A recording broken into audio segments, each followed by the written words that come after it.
श्रीलंका में इस वक्त एक स्टेट ऑफ इमरजेंसी लगा दी गई है और वहां के लोगों ने हजारों लाखों की तादाद में हुकूमत के खिलाफ अपने प्रोटेस्ट किए, जिसकी वजह से इस आइलैंड पर कर्फ्यू लगा दिया गया। यहाँ पर फूड की शॉर्टेज है, यहाँ पर इस वक्त फ्यूल की शॉर्टेज है और यहाँ की आर्मी ने यहाँ के पेट्रोल पंप्स को टेक ओवर कर लिया है। और इस हफ्ते के मुताबिक 1 लीटर पेट्रोल की कीमत 450 श्रीलंकन रुपीस तक पहुंच चुकी है। यहाँ पर मेडिसिन की शॉर्टेज है और यहाँ के डॉक्टर्स का कहना है कि इकोनॉमिक क्राइसिस में किल मोर लंकन्स देन कोविड। यहाँ की इकोनॉमी जो है वो कंप्लीटली क्रम्बल कर चुकी है और यहाँ पर आज की तारीख में $1 357 श्रीलंकन रुपीस के बराबर पहुंच चुका है। यहाँ पर इन्फ्लेशन कंटिन्यूसली राइज के ऊपर है। यहाँ पर यह समझना मुश्किल है कि आया एक इकोनॉमिक क्राइसिस है या एक ह्यूमैनिटेरियन क्राइसिस है। तो इस सब का आगाज किस तरह हुआ, व्हाट एग्जैक्टली हैपेंड, तो इसको हम समझते हैं आज के लेक्चर के अंदर। इस लेक्चर में सबसे पहले हम देख लें कि लंकन इकोनॉमिक क्राइसिस के मेजर फैक्टर्स कौन से हैं, जिनमें bad policy, dynastic politics, debt crisis, debt growth और फेट, ये वो मेजर फैक्टर्स हैं जिन्होंने लंकन इकोनॉमिक क्राइसिस में अपना मेजर पार्ट प्ले किया। सबसे पहले हम यहाँ की पॉलिसीज देख लेते हैं। श्रीलंका की इंपोर्ट्स उनकी एक्सपोर्ट से इंक्रीज कर गई हैं, वहां की स्पेंडिंग उनकी अर्निंग से इंक्रीज कर गई है। यहाँ पर यह समझना जरूरी है कि किस तरह टूरिज्म श्रीलंका की इकोनॉमी का एक मेजर पार्ट है। 2018 में श्रीलंका को टॉप टूरिस्ट डेस्टिनेशन डिक्लेयर कर दिया जाता है और इस साल यहाँ पर 2.3 मिलियन टूरिस्ट ये कंट्री विजिट करते हैं।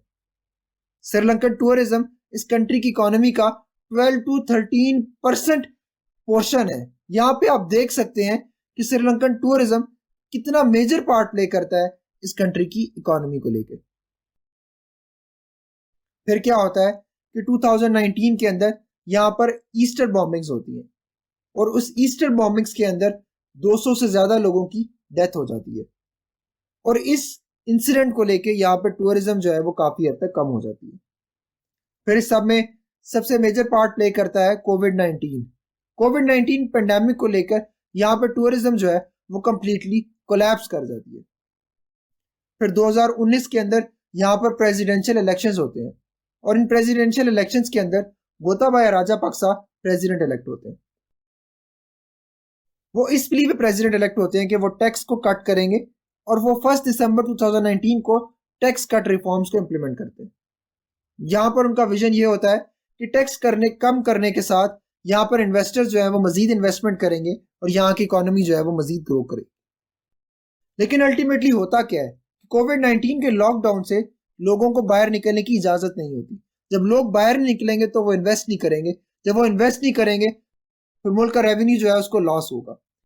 जब मुल्क अर्न नहीं करेगा तो उसका डेट जो है उसकी अर्निंग से इंक्रीज कर जाएगा और वो डेट ट्रैप और डेट क्राइसिस के अंदर कंप्लीटली जो है वो फंसता चला जाएगा। यहां फिर क्या होता है कि गोताबाया राजापक्सा से एक मेजर ब्लंडर होता है। इस ब्लंडर में वो फैसला करते हैं कि उनकी कंट्री 100% ऑर्गेनिक होगी। 100% ऑर्गेनिक होने का मतलब है कि वहां पर केमिकल फर्टिलाइजर्स पर कंप्लीटली बैन कर दिया जाता है। यहाँ इनके प्रेसिडेंट की प्ली ये होती है कि it is good for health. हालांकि इसके बैक डोर में उनकी कंट्री के पास डॉलर्स की शॉर्टेज हो जाती है और वो अपने फॉरेन रिजर्व्स को सेव करते हैं फर्टिलाइजर्स की इंपोर्ट को बैन करके। श्रीलंका जैसी कंट्री जो राइस इंपोर्ट करने के बारे में बिल्कुल खुद कफील होती है, उसको राइस इंपोर्ट करना पड़ते हैं और वो राइस इंपोर्ट करने के ऊपर $450 मिलियन इन्वेस्ट करते हैं। यहां पर इनके इकोनॉमिक क्राइसिस में फिर आता है चाइना का पार्ट। चाइना की स्ट्रेटेजी डेट ट्रैप से आप सब लोग बिल्कुल फेमिलियर होंगे कि किस तरह चाइना छोटी इकोनॉमीज वाले मुल्क को और तरक्की याफ्ता ममालिक को भारी डेट देता है कि वो लोग अपनी डेवलपमेंट्स को कंप्लीट कर सकें। लेकिन सिंस वो लोग अपना डेट पे करने के काबिल नहीं होते तो चाइना उनके रिसोर्सेज के ऊपर और उनकी इकोनॉमीज के ऊपर अपना कंट्रोल और बढ़ा लेता है। इसकी सबसे बड़ी मिसाल ये है कि 2010 के अंदर $1.3 बिलियन की लागत पर श्रीलंका में हम्बनटोटा पोर्ट को कंस्ट्रक्ट किया जाता है। श्रीलंका इस लोन को पे करने के काबिल नहीं होता और इसके रिजल्ट में ये पोर्ट 99 ईयर्स की लीज पर चाइना को दे दी जाती है। और वक्त गुजरने के साथ श्रीलंकन इकोनॉमी जो है वो मजीद क्रम्बल करती जाती है और मार्च की तारीख तक श्रीलंका के फॉरेन रिजर्व जो है वो $1.94 बिलियन तक पहुंच जाते हैं। यहाँ श्रीलंका को इस इकोनॉमी के अंदर अपने लोन्स को पे करना है, लोगों को क्लोथिंग देनी है, लोगों को सिक्योरिटी देनी है और लोगों को फीड करना है। और इन सब हालात में श्रीलंका ने 8.62 बिलियन डॉलर्स की डेट पेमेंट भी इसी साल करनी है। तो यहाँ पर आप ये देख सकते हैं कि उनके फॉरेन रिजर्व्स कितने कम हो चुके हैं। इन फॉरेन रिजर्व्स के अंदर उन्होंने अपने मुल्क की जरूरियात पूरी भी करनी है और अपने फॉरेन रिजर्व्स की 4 टाइम पेमेंट जो है वो डेट पेमेंट की फॉर्म में भी दुनिया को पे करनी है। यहाँ मैं आपको बता दूं कि मेरे चैनल को सब्सक्राइब करने से आपको इस तरह के वीडियो लेक्चर्स के अलावा अपनी इंग्लिश वोकैबुलरी को इम्प्रूव करने के बारे में और दुनिया के फ्लैग्स को बेहतर तरीके से समझने के बारे में भी वीडियो लेक्चर्स मिल जाएंगे। तो चैनल को जल्दी से सब्सक्राइब करें ताकि आपको ये सारे लेक्चर जो है वो फौरन मिल सके।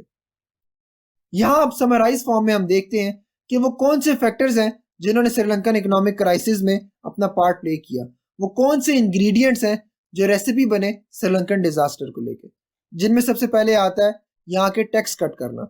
जब टैक्स कट किया गया तो गवर्नमेंट कुछ अर्न नहीं कर सकी। जब गवर्नमेंट ने कुछ अर्न नहीं किया तो गवर्नमेंट अपने लोन्स को और अपनी इकोनॉमी को स्टेबल नहीं रख सकी। यहाँ पर जो सेकंड फैक्टर है वो है इस कंट्री का 100% ऑर्गेनिक होना और फर्टिलाइजर्स को बैन करना। जब फर्टिलाइजर्स बैन हुए तो यहाँ की क्रॉप्स ने पुअरली यील्ड करना शुरू किया, इनकी क्रॉप्स लेस एफिशिएंट हुई, जिसकी वजह से यहाँ पर फूड शॉर्टेज आई। फिर यहाँ पर पेंडेमिक और ईस्टर बॉम्बिंग्स के बाद यहाँ की जो टूरिज्म है वो कंप्लीटली कोलैप्स कर जाती है। जब टूरिज्म कोलैप्स करती है तो यहाँ की जीडीपी अल्टीमेटली क्रम्बल कर जाती है।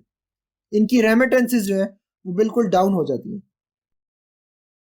और यहाँ महंगाई जो है वो कंटिन्यूसली राइज पर होती है और इस कंट्री का डेट जो है वो मजीद इंक्रीज होता जाता है, क्योंकि इसे अपनी इकोनॉमी को मेंटेन करने के लिए दुनिया से और आईएमएफ से मजीद डेट लेने की और मजीद उधार लेने की जरूरत पड़ जाती है। Since Covid pandemic continuously rise के ऊपर होता है और पेंडेमिक लॉकडाउन की वजह से इन्वेस्टर्स नहीं आते और इसकी इकोनॉमी को मेजर हिट होता है। तो ये सब इंग्रेडिएंट्स बनते हैं एक परफेक्ट रेसिपी श्रीलंकन डिजास्टर के ऊपर। यहां अब हम सबको ये समझने की जरूरत है कि इन सब फैक्टर से हम लोग क्या लेसन हासिल करते हैं, हम लोगों ने क्या लेसन लर्न किए श्रीलंकन इकोनॉमिक क्राइसिस को लेकर। इनमें सबसे इंपॉर्टेंट लेसन है कि we don't have to trust China, और अगर हमें चाइना के साथ ट्रेड करना है we have to trade with China with caution.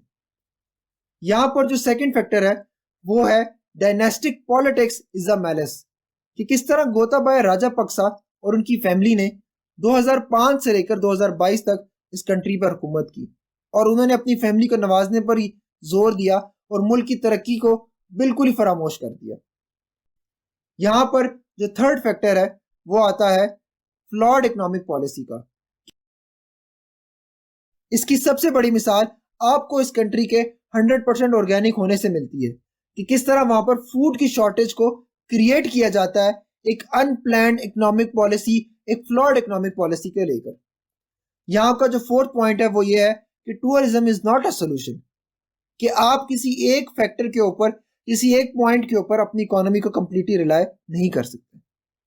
और इसका लास्ट पॉइंट ये है कि श्रीलंकन्स ने सेल्फ रिलायंस के ऊपर जोर नहीं दिया। तो अब हम देखते हैं आज की मौजूदा करंट सिचुएशन को। श्रीलंका में इस वक्त नेशनल हॉलीडेज डिक्लेयर कर दिए। इस कंट्री के पास इतना फ्यूल नहीं है कि यहाँ के लोग अपनी गाड़ियों पे या ट्रांसपोर्ट पे अपनी ऑफिसेज या अपने काम पे जा सके। यहाँ की गवर्नमेंट ये फैसला कर रही है कि यहाँ के लोगों को फ्यूल कोटास की फॉर्म में मिलेगा, कि किस वर्कर को हफ्ते में 3 लीटर फ्यूल मिलेगा और किस वर्कर को हफ्ते में 5 लीटर फ्यूल मिलेगा, ताकि वो अपनी जरूरियात पूरी कर सके बेयर मिनिमम लेवल पर और अपने काम को और अपनी वर्क प्लेस पर वो जा सके। श्रीलंका के अंदर स्कूल्स और ऑफिसेज को 2 हफ्ते के लिए बंद कर दिया गया है, क्योंकि इस कंट्री के पास इतने रिसोर्सेज नहीं है कि वो स्कूल्स और ऑफिसेज को चला सके। श्रीलंका के अंदर इस वक्त 4 आउट ऑफ 5 फैमिलीज ने अपने मील्स को स्किप करना शुरू कर दिया है।